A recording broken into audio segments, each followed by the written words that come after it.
জি চাচা, আমি ঠিক আছি। বলে নওরিজ মাহবুব তার লোকটিদের ধমকে থামে। তাকে আঘাত করা লোকটার প্রায় আধো মরা অবস্থা, মাটিতে পড়ে গঙ্গাচ্ছে কোনো রকম। নওরিজ তার এক হাত পায়ের তলায় পিষ্ট করে হিসিয়ে বলে, ইচ্ছে তো করছে তোর হাতটাই আলাদা করে দেই, তবে আমি খুবই দয়ালু কিনা আমাকে জানলে এই ভুল করতিস না নিশ্চয়ই। তুই যে শহর থেকে এসেছিস সেই শহরের বাপ আমি। আরেকবার এই এলাকায় দেখলে তোর 14 গোষ্ঠীর রফা দফা করে দিব। আর নামটা মনে রাখবি, নওরিস মাহবুব খান।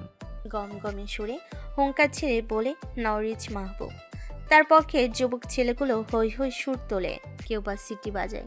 তবে এত পুরুষের ভিড়ে মোটাসোটা একটা মহিলার আগমনে হঠাৎই পরিবেশ পাল্টে গেল।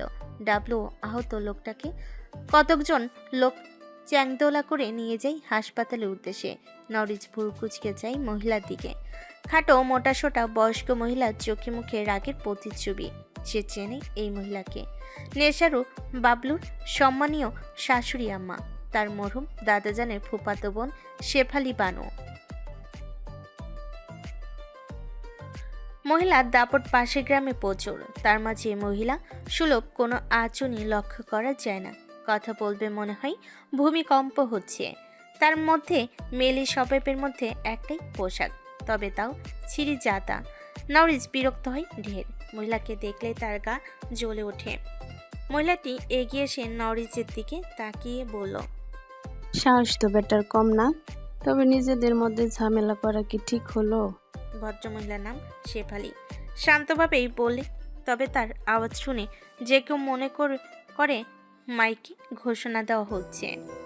নরিস বেজায় বিরক্ত হয়, থমথমে গলায় বলে, এই জমি বিক্রি করে টাকা গিলেছে আপনার গুণধর জামাই। বছর না গড়াতেই আবার জমি দখল করতে আসে কোন যুক্তিতে? আপনি নিজেও তো সাক্ষী ছিলেন। ঝামেলা ঝুলিতে নিয়ে ঘুরেন, আবার আত্মীয়তার দোহাই দেন। শেফালি তীক্ষ্ণ দৃষ্টি নিক্ষেপ করে। ছেলেটাকে সে চেনে, এলাকার চেয়ারম্যানের ছেলে। আশেপাশের গ্রামে ভালোই চর্চা হয়। তারপর দূর সম্পর্কের নাতি। কেউ তার সামনে এভাবে গলা চড়িয়ে কথা বলে সোজা থাপ্পড় বসিয়ে দিত। সে পানে পিঠ ফেলে বলে, আমি জানতাম না হারামজাদা এই কাজ করছে। আমি পড়ছি ফেসাদে, কোন কুলক্ষণে জানোয়ারের সাথে মেয়ে বিয়ে দিতে গেলাম। থাক সে কথা, আর ভেজাল করিস না। আমি সবাই নিয়ে যাইতেছি, আর আইব না।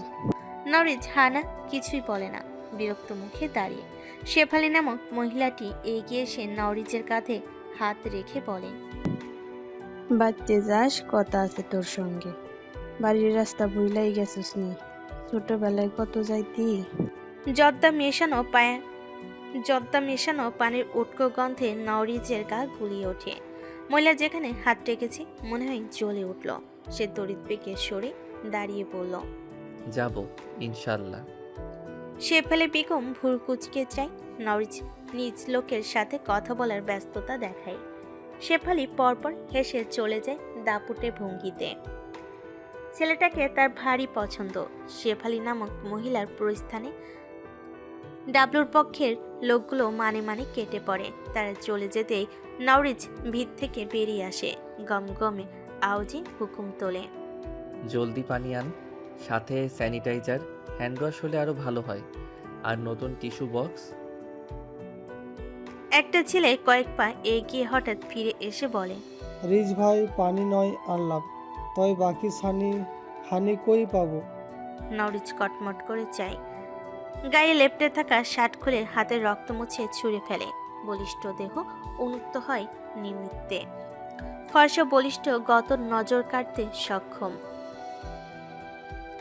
বাম কাঁধে যেখানটায় আঘাত করেছিল সেখানে অল্প তাজা রক্ত বেরিয়ে আসছে। নরিস ধমকে বলে, জাহান্নাম থেকে আন গাধার দল, পানি আন জলদি করে, ভালো পানি, পুকুরের পানি আনিস না যেন। ছেলেটা তৎক্ষণাৎ দৌড়ে যায়। নরিস সেও মুখমণ্ডল ছুতে নিয়েও ছুঁয় না। হাতে ওই নেশা করে রক্ত লেগে আছে। একটু পরে ছেলেটা জগ ভরে পানি নিয়ে আসে। নরিস হাত ভালোভাবে কষলে ধুয়ে নেয়। মুখটাতেও পানি ছিটা দিয়ে স্বস্তির শ্বাস ফেলে। গাটা এখনো গোলাচ্ছে। আঘাতপ্রাপ্ত কাঁধে হাত দিয়ে পানি ঢেলে বলে, আশেপাশে ফার্মেসি নেই? ওষুধের দোকান। মাহির নামক এক ছেলে আঙ্গুল উঠিয়ে সম্মুখে দেখে বলে, রিজ ভাই, আশেপাশে বলতে ওই সামনে রঞ্জিত ডাক্তারের ক্লিনিক আছে, হের বাড়িতেই যাইবেন? চল বলে নরিজ হাঁটা দেয়। এভাবে থাকা যাচ্ছে না। ক্লিন হয়ে এসে বাড়ির পথ ধরবে। তার সাথে তার সব সাঙ্গপাঙ্গ হাঁটা দেয়। নরিজ ভুর কুচকে চাই তাদের দিকে। কি চাই? আমার পিছু আসছিস কেন? সালে কাকা, আপনি আর মাহির তুই আর সাথে, বাকিরা চলে যা। আর যেন কথা কাটাকাটি না হয়। একদল বাড়ি যা, 2-1জন এখানেই থাক। পরিস্থিতি যেন না বিগড়ায়। উপস্থিত সকলে নতমাথায় সায় জানালো। নরিজ হাঁটা দেয় আবারও। সালেহ উদ্দিন ও মাহির তার পিছনে। কাঁচা রাস্তার লম্বা লম্বা পা ফেলে এগিয়ে যায়। পথিমধ্যেই একটা ভ্যানওয়ালার দেখা মিলে। তাতেই শাওয়ারি করে রণজিৎ ডক্টরের বাড়ির সামনে উপস্থিত হয়। পুরনো আমলের একটা দোতলা ভবন। ভবনের একপাশে ছোট একটা কুটির। সেখানে ডক্টর রণজিৎ চ্যাটার্জি নিয়মিত রুগী দেখে। তবে আজ বন্ধর সাইনবোর্ড ঝুলছে দেখে নরিজ মাহবুব ত্যক্ত শ্বাস ছেড়ে ভ্যান চালককে বলল, চাচা গাড়ি ঘোরান, চেয়ারম্যান বাড়ি যাবেন একটানে। ভ্যান চালক হেসে বলে, রঞ্জিং ডাক্তার বাইতে আইছে, ভেতরে গিয়া আপনি কথা কইলেই সুইটটা আইব। ওই যে হের বাড়ির ছাদে কারাজানি কথা কয়, ডাকলেই সারা দিবনে। সালাউদ্দিন সাই জানালো। খেয়াল করে একতাল বাড়ির ছাদ থেকে মেলি হাসির আওয়াজ ভেসে আসছে। সাথে পুরুষের দুষ্টু মিষ্টি গলা। সালাউদ্দিনের ভুরু কুচকে যায়। ভ্যান থেকে নেমে কয়েক কদম এগিয়ে ডাক দেয়, অনুজিৎ কাকা আসেননি বাড়িতে? অনুজিৎ কাকা? বলে উৎসুক নজরে মাথা তুলে ছাদের পানে তাকায়। ছাদে উপস্থিত সবাই উকি দেয়।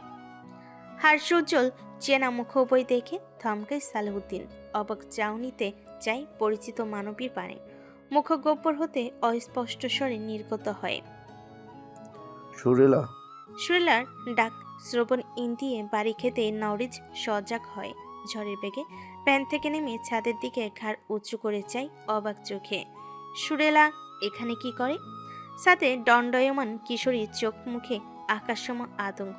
ভয়ে চোখ মুখ বিপন্ন হয়ে আসে। লুকিয়ে পড়ারও কোনো অবকাশ নেই। বাবা তো দেখিয়ে নিয়েছি তার পিঠে আজ কাঁচা কুঞ্চি ভাঙবে। এভাবে হাতে নাতে ধরা পড়বে। সুরেলা ঘুণাক্ষেরও টের পায়নি। সে অসহায় চোখে পাশে দণ্ডায়মান বান্ধবীর পানে তাকায়। তবে বান্ধবীর চাহনি ভিন্ন কিছু বলছে। তার চোখের আকার ক্রমশ বড় হয়। তড়িঘড়ি ঘাড় ঘুরিয়ে বাম পাশের রাস্তায় তাকায়। নরিজ মাহবুবকে দেখে আরেক দফা শখ খেল যেন। ভয়ের থেকে বেশি লজ্জাটাই পেল। বিনাশাট বুক ফুলিয়ে দাঁড়িয়ে গতরের প্রতিটা বেশি যেন নির্লজ্জের মতো চোখ পাকিয়ে তাকিয়ে।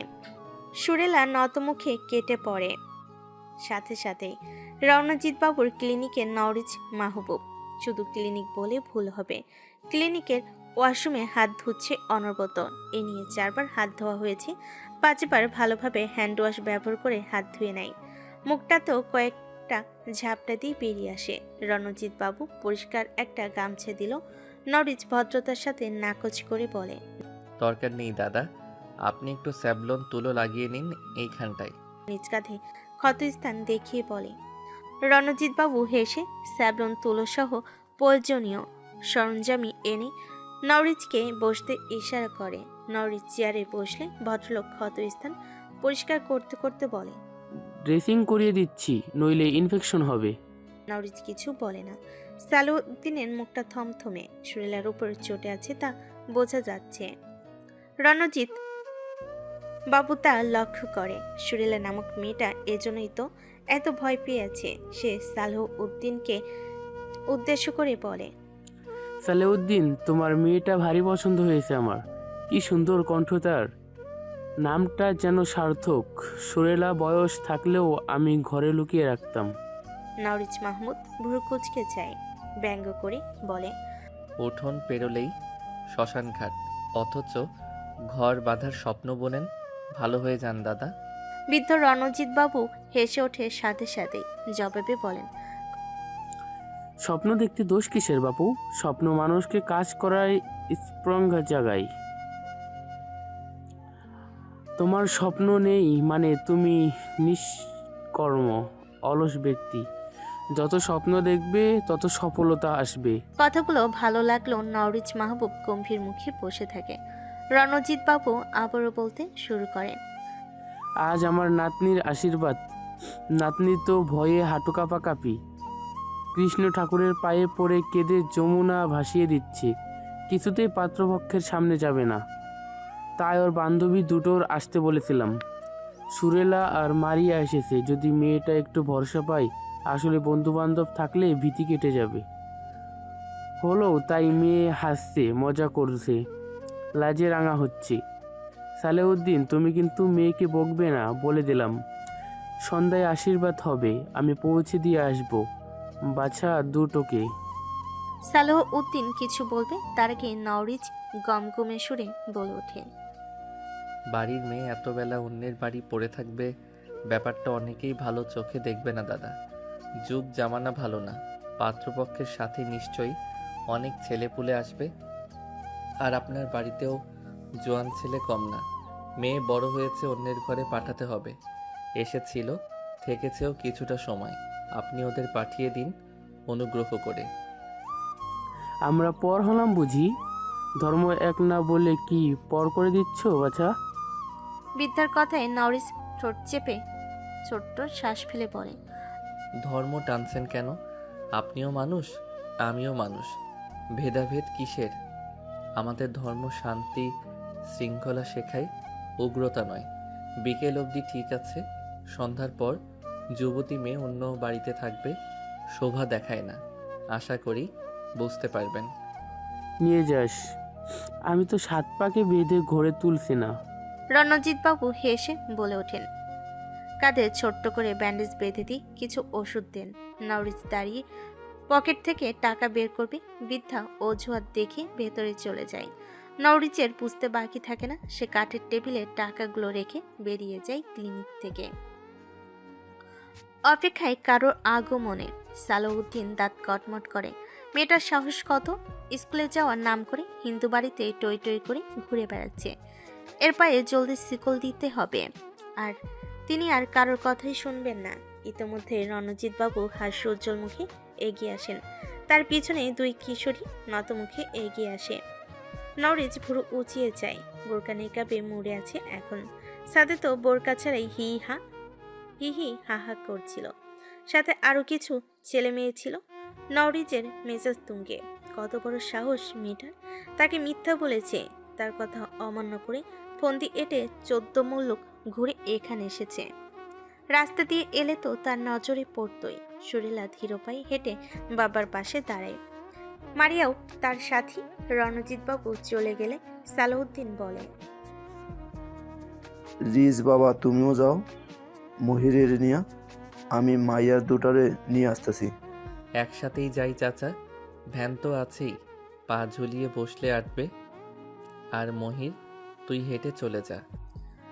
মাহির মাথা কাত করে সায় জানালো তার যাওয়ার বিন্দুমাত্র ইচ্ছে নেই। সে আর চোখে সুরেলার দিকে চায়। চেয়ারম্যান চাচা এর কথাই বলেছিল, এই মেয়েটাকেই তো বিয়ে করতে হবে।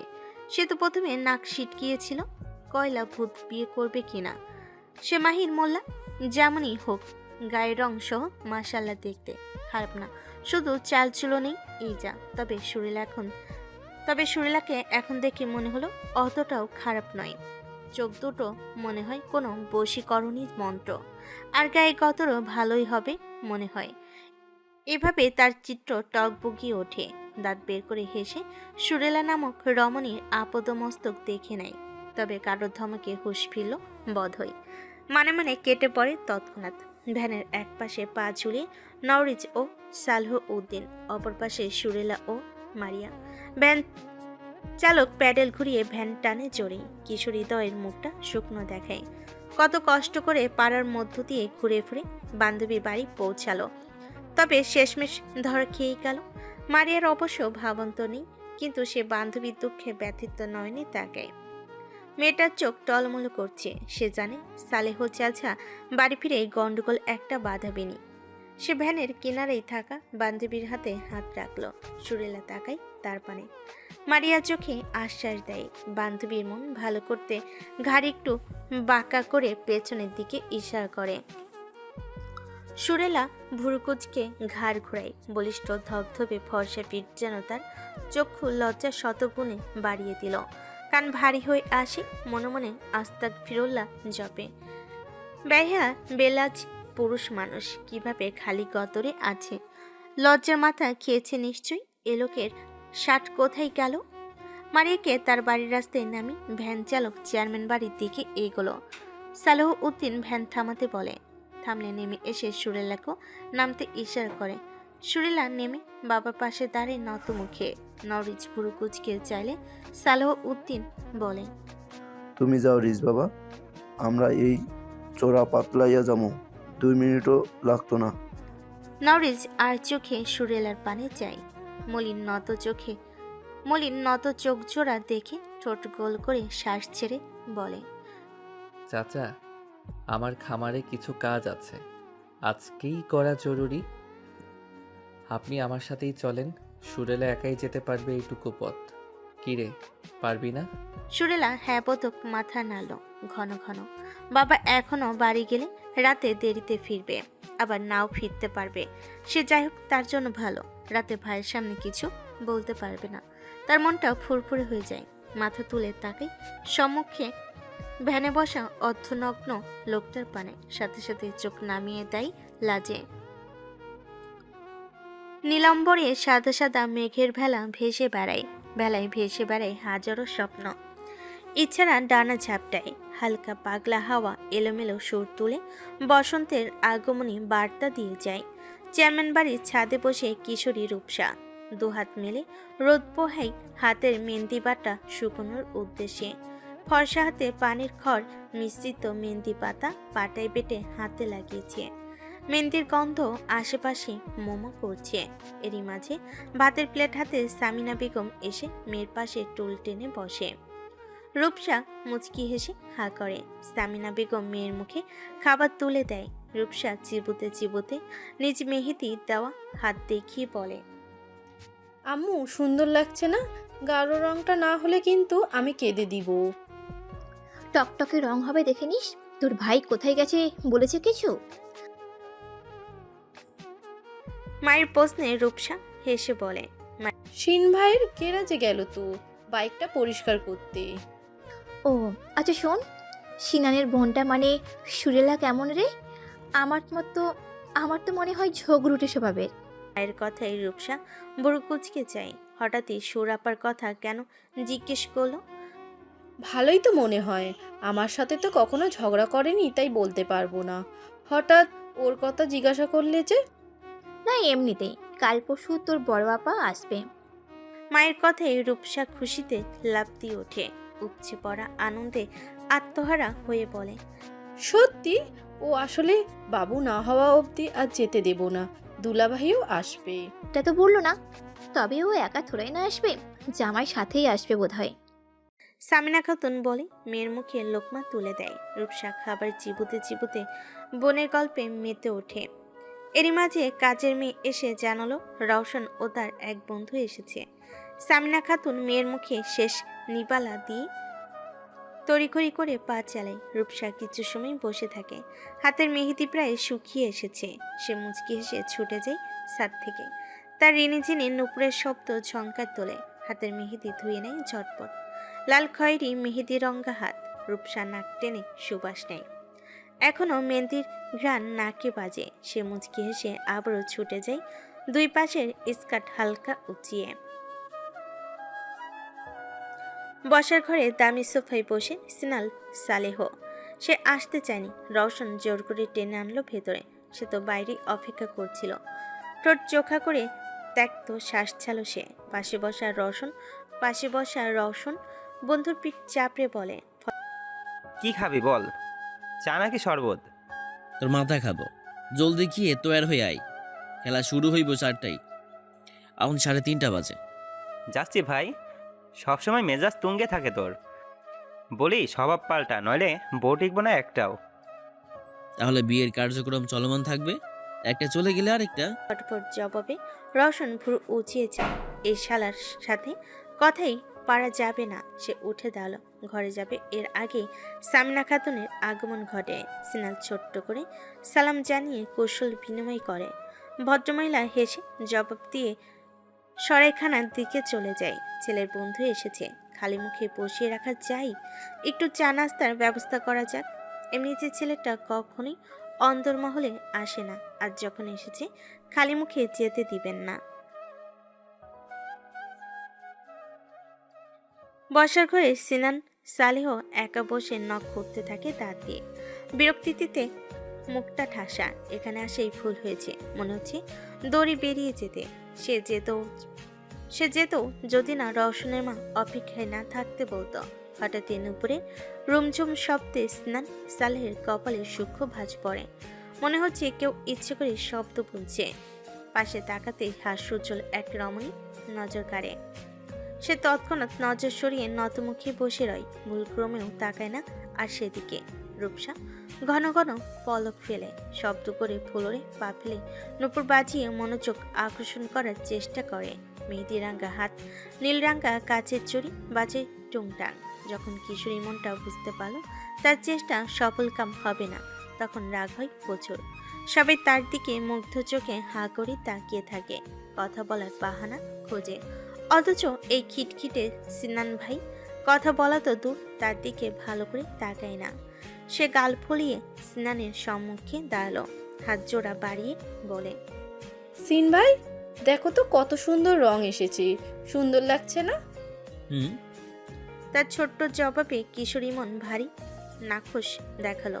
তবে সেটা সিনান সালেহের নজরে পড়েনি। পড়বে কিভাবে? তার নতমুখে চাহনি চেয়ে মেঝেতে আটকে। রূপসা থমথমে অভিমানী স্বরে বলে, তুমি তো দেখলেই না, না দেখে আন্দাজে বললে। এই দেখো কি সুন্দর টকটকে রং এসেছে। না, নিষ্ঠুর নির্দয় লোকটা তাকালোই না। তবে কিশোরী মনটা ভেঙে চুরমার করে দিল তার বরফ শীতল ধারালো অস্ত্র দ্বারা। আপনি তাই খুশি হব। আমি আপনার কোনো আত্মীয় নই, না কোনো বন্ধু। তুমি ডাক শোভা দেই না। রাগে অষ্টরম্ভা কিশোরী ধূপধাপ পা ফেলে চলে যায়। তার প্রস্থানে সিনান সালেহ আটকে রাখা শ্বাস টানল। আলালের ঘরে দুলালিকে দেখলেই কানের নিচে চটকানা দেওয়ার ইচ্ছে জাগে। এত ঢং, এত আহ্লাদ দেখলেই গা জ্বালা করে। সিনান সোফায় গা এলিয়ে বসে, তবে আরেক নমুনার আগমনে একটু অপ্রস্তুত দেখায়। সম্মুখে দণ্ডায়মান ভদ্রলোকের চোখ মুখ স্পষ্ট বলে দিচ্ছে তার এখানে আসা ওনার পছন্দ হয়নি। সে ছোট্ট করে সালাম দেয়। রমজান মিয়া গম্ভীর মুখে প্রশ্ন করে, তুই এখানে কি করছিস? তুই সম্বোধনটা পছন্দ হলো না স্নানের। কথা বলার ভঙ্গিমায় নিতান্তই হেসুর, তবু যথেষ্ট নম্র গলাই বলে, স্কুল মাঠে খেলা আছে, আমিও খেলছি সেখানে। যাওয়ার পথে রওশনের সঙ্গে দেখা, যাবে বলে টেনে এনে তৈরি হতে ছুটেছে। রমজান মিয়া দাঁত কিরমির করে। আগে তো বাড়িতে ঢুকতো না, আজ অন্দরমহলেও ঢুকে পড়েছে। দিন দিন যেন মাথায় চড়ে বসবে। এটাকে এখানেই থামানো দরকার। এই ছোট ছোট চাল ভারী না পড়ে তাদের উপর। সে খানিকটা হেসে অপর সোফায় বসে বলে, দেখ সিনান, আমি স্পষ্ট কথা বলতে পছন্দ করি। শোন, বন্ধুত্ব বা যে কোনো সম্পর্ক সব সময় সামনে সামনে বলতে হয়। একটু 19-20 মানিয়ে নেওয়া যায় আকাশ পাতাল। আমার ছেলেটা পিছনে ঘুরঘুর করা বাদ দিয়ে নিজের কাজে মনোযোগী হ, বুঝতে পেরেছিস? সিনান সালেহের গম্ভীর মুখটা অতি স্বাভাবিক। সে উঠে দাঁড়িয়ে বলে, আমিও ঘুরি পেঁচি কথা বলতে অপছন্দ করি চাচা। সরি ছোট সাহেব, আপনার ছেলেকে বলে দিবেন আমার কাছে এসে বিরক্ত না করতে। আমি ভাই খেটে খাওয়া ব্যস্ত মানুষ, কাজ না করলে পেটে ভাত জোটে না। কাজ বাদ দিয়ে নামের বন্ধুর পেছনে ঘুরে বেড়ানোর বিন্দু মতো শখ নেই। আসি, আসসালামু আলাইকুম। অপেক্ষা করে না এক মুহূর্ত, লম্বা পা ফেলে চলে যায় হনহনিয়ে। সামিনা খাতুন ট্রে ভর্তি নাস্তা ফলাতির সমাহার এনে সিনানের খোঁজ করে। রমজান মিয়া রাগি চোখে তাকিয়ে কিছু না বলে চলে যায়। তন্মধ্যে রওশন গুনগুন করতে করতে উপস্থিত হয় সেখানে। বন্ধুকে না দেখে কপালে ভাঁজ পড়ে। খ্যাপাটে সিন চলে গেল নাকি তাকে রেখে। সন্ধ্যা গড়িয়ে মেদিনী একটু আধার নিমজ্জিত হতে বিদ্যুৎ মহাশয় দৌড় আটকে পীড়িত করতে ব্যস্ত। গ্রামে বিদ্যুৎ এসেছে বেশি দিন হয়নি, এখনো সেভাবে ঘরে ঘরে পৌঁছেনি। তাই বিদ্যুৎ আসলো কি গেল তাতে কারোর হেলদোল নেই।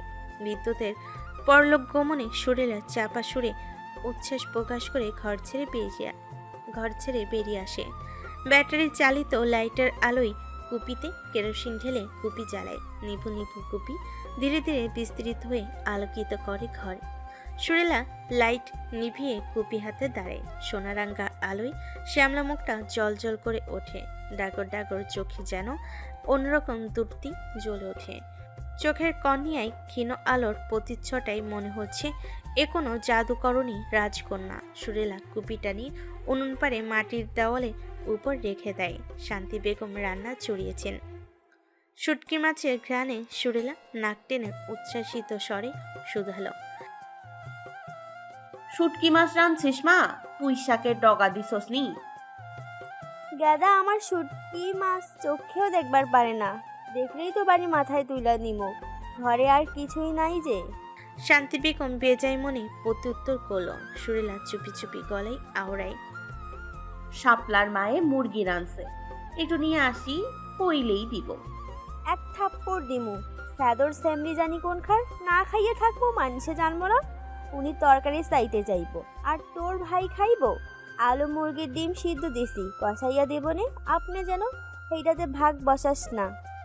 মায়ের ধমকে সুরেলার মুখখানে চুপসে যায়। সে কি আনতে গিয়েছে নাকি?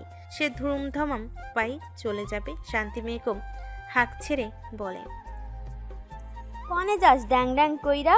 বিউটিরে পানি দে, শুকনা খার খাইছে। সুরেলা কল চেপে বালতি ভরে গরুর চারিতে পানি দিয়ে হাঁপ ছালো। গরু ফোঁস করে ছাড়া শ্বাস সুরেলার মুখে লাগতেই সুরেলা ছিটকে সরে যায়। গরুটা শুধু গা ঘেঁষবে। কাছে আসলে মাথা টান টান করে গলায় হাত বুলিয়ে দিতে ইশারা করে। এবারও তাই করলো। সুরেলা ভেঙচি কেটে গলায় হাত বুলিয়ে দেয়। ভালো লাগে, কি সুন্দর তুলতুলে নরম গলা। নিহতি ভাই তোরে আহ্লাদ করে, বউটৌ বলে ডাকে মধ্যে সত্যি, তাই আদর করি। আদরে আদরে বাদর হয়ে যাস না বিউটি ভাবি বলে হেসে ওঠে। কি দিনকাল এলো রে ভাই, গরুকেও ভাবি ডাকতে হয়। তার হাসি থামতেই সিনান সালেহের ডাক ভেসে আসে। ডাকটা শুধু তা না, মহাশয় গিন্নি শ্রবণ ইন্দিয়েরও পৌঁছেছে। হাম্বা সুর তুলে ডাকে। সুরেলা ছোট ছোট চোখে চাই। এই দুদিনেই এত মহব্বত। তার মহব্বতের টানেই বোধহয় ছুটে এলো সিনান সালেহ। চাঁদের মেলান আলোয় সুরেলা খেয়াল করে ভাইয়ের গলায় মেডেল। গেঞ্জিটা তো কাদা মেখে আছে, নিশ্চয়ই খেলাই জিতেছে। সে খুশি হয়ে বলে, তোমার দল জিতছে তাই না? কি প্রাইজ দিল? এই যে টিনের একখান মেডেল, 150 টাকার একখান কাপ, সব খেলোয়াড় গড়ে 100 টাকা আর ভরপেট খাওয়াইলো। শান্ত গলায় বলি। সিনান গলার মেডেল বিউটি নামক রমণীর গলায় পরি ললাটে একটা চুমু এঁকে বলে, আমার সোনা ময়না হাম্বা, এটা তোর। বিউটি খুশি হলো কিনা বোঝা গেল না। জিভ বের করে মডেল গলগদ্ধকরণ করার চেষ্টা করেও ব্যর্থ হয়। সিনান চালের দিকে মুখ এগিয়ে মৌর সুরে ডাকে। সুরেলা ঠোঁট চেপে হেসে বলে, তোমার বউ সোহাগ চায়, একটু সোহাগ করো বলে হাসতে হাসতে চলে যায়। সিনান চালেও ধমক দিতে গিয়েও দেয় না। সুরেলা উনুন পারে পিড়ি পেতে বসে। শান্তি বেগম সিলভার কাপ মাছ করছে। সুরেলা গালে হাত দিয়ে চেয়ে চেয়ে দেখছে। মাছ কাটা দেখতে ভালোই লাগছে। সিনান গোরপাট থেকে বেরিয়ে এলে শান্তি বেগম তাকে উদ্দেশ্য করে বলেন, দাদা মাছ তো আনছিস, তরি তরকারি কিছুই নাই, হলুদ রসুন ও আনা লাগতো। খালি নাই নাই নাই, ওইটা আনো এইটা আনো, আমি তো আছি হুকুমের গোলাম। যার যা দরকার খালি কবি আয়না দিমু, সাথে টাকা বান্ডিলও দিস, সাথে টাকার বান্ডিলও দিস। বাড়িতে আসতে পারি না, ওনাদের শুরু হয়ে যায়। খ্যাক করে ওঠে মায়ের উপর। শান্তি বেগম কাচুমাচু মুখে মাছ কাটাই মনোযোগী হয়। মেজাজ সবসময় তাওই উঠে থাকে। সুরেলা ভাবে মনে মনে কেটে পড়বে, কেননা ভাইয়ের পরেই গোম্বা তার উপরেই যে ঝাড়বে। তবে কেটে পড়ার আগে ঝাড়ি একটা খেলুই। সিনান সালহ ধমকে বলে, কই যাস তুই? সারাদিন খালি টই টই করে বেড়াস, বাড়ি কাজ করতে গা চুলকায়। দুদিন পর শাশুড়ির ঝাঁটার বাড়ি খায়া ফিরলেন, খবর আছে। সুরেলা করুণ মুখ বানিয়ে মায়ের পাশে বসে। মামি দুজনের মুখটায় চুপসানো বেলুনের মতো হয়ে আছে। নিকষ আধারে নিমজ্জিত অন্ধকারে দূর অম্বরে জ্যোৎস্নার মেলা বসেছে। সে জ্যোৎস্নার আলোয় শুকনো মাটির উঠোনটাও যেন চকচক করছে। উঠোনের এক কোণে গোড় পাড়ে গোড়টা বসে জাগর কাটছে। মশামাছি ভো ভো শব্দের সাথে ঝিঝি পোকার ডাক। গোয়াল ঘরের পেছনের দিকটাই বাচ্চার কিছু একটা আছে। শুকনো বাঁশের পাতা মর্মরের শব্দ সৃষ্টি করছে, শেয়াল হতে পারে। বারান্দায় বসে সালেউদ্দিন হো হো ধ্বনিতে ডেকে উঠতে বাড়ির উঠোনে কুকুর ছুটে এসে ভুক ভুক ধ্বনি তুলে ঝোপঝাড়ের দিকে ছুটে যায়। সালেউদ্দিন খাওয়ায় মনোনিবেশ করে। দোচালা ঘরে রোয়াকে পাটি পেতে বসে বাবা ছেলে। কুপি নিভে নেব আলোয় সম্বল। বিদ্যুৎ মহাশয়ের খবর এখনো পাওয়া যায়নি। এর মধ্যে কুপির কেরোসিন ফুরিয়ে যেতে বসেছে। শান্তি বেগম ছেলের পাতে ভাত দেন। সালেউদ্দিনের পাতও দিবে, তিনি বারণ করে বলে।